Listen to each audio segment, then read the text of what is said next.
आज की जो खबरें मैंने पढ़ी हैं, इतना खौफ आया है कि मैं आपके और आपके घर वालों को दुआ देना चाहता हूँ। आजकल के ज़माने में 5, 6, 7, 10 अफराद मैक्सिमम होते हैं घर के अंदर। आप इन लोगों की हिफाजत कर लेना, ये बहुत बड़ी बात है। पाकिस्तान में एक रिवाज है कि महकमे बनाए जाते हैं, उनका काम होता है एक्स या वाई या जी टास्क करना। वो टास्क कभी भी सर अंजाम नहीं दे पाते। FIA जो इदारा है, स्पेसिफिकली साइबर क्राइम को देखने के लिए एक इदारा बनाया NCCIA। हुआ ये है कि 9 अफसरान इनके गायब थे सीन से। उनमें से 3 अरेस्टेड थे और 6 जो थे उनके अंदर, उनके वेयर अबाउट्स सेवरल दिनों के लिए अननोन थे। कल जाके सारा पता लगा। उनको एक हसास इदारा ने उठाया हुआ था, उनकी इन्वेस्टिगेशन की गई। वो क्या कारनामे कर रहे थे, ये एक साफी है जी इमरान शफकात साहब, वहीना तौर पे बताया कि इन अफसरान पे सिर्फ ब्राइबरी के इल्जाम नहीं है, इन पे बदकारी के इल्जाम भी हैं, बदफेली के इल्जाम भी हैं, जिनसी जबरदस्ती के इल्जाम भी हैं। और वो किस शक्ल के हैं, वो स्पेसिफिकली लिंक्ड है उनकी ड्यूटीज के साथ। ये उनके जाती किरदार का मसला नहीं है, ये ओहदे की ताकत को मिसयूज करते हुए इन लोगों ने कारनामे सर अंजाम दिए हैं मुबैना तौर पे। इस तरह के दर्जनों केस पिछले 1 साल के अंदर आए। नौजवान बच्चियों की सेक्सुअल टेप्स लीक हुई हैं और बताया जा रहा है, ये शफकात साहब ने भी बताया कि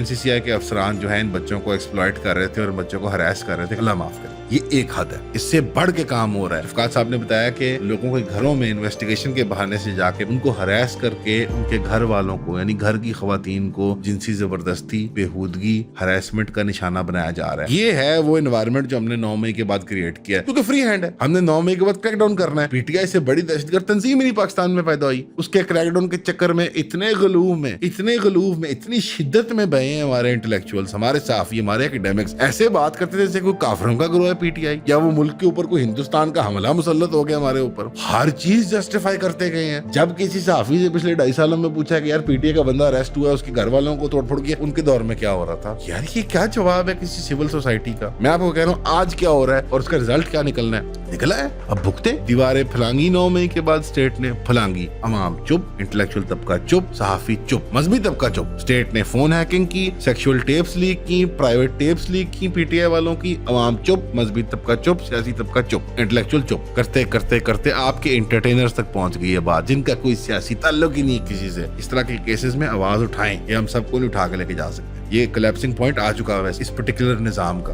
ये क्या बात होगी, आप औरतों को हरास कर रहे हैं, घरों में घुस रहे हैं। जेन जी जो सब ये देख रही है नौजवान, आपने इससे सबक नहीं हासिल करना। ये आपकी माशरत नहीं है, ये आपकी माशरत की एक बिगड़ी हुई शक्ल है ये दुनिया, वरना जो है आपको इस तरफ, इस नहज पे ले जाएगी। हम और हमारे बड़ों ने कारनामे अपने कर लिए जो कच्चे मार रही थी। ये माशरत हमने पैदा किया।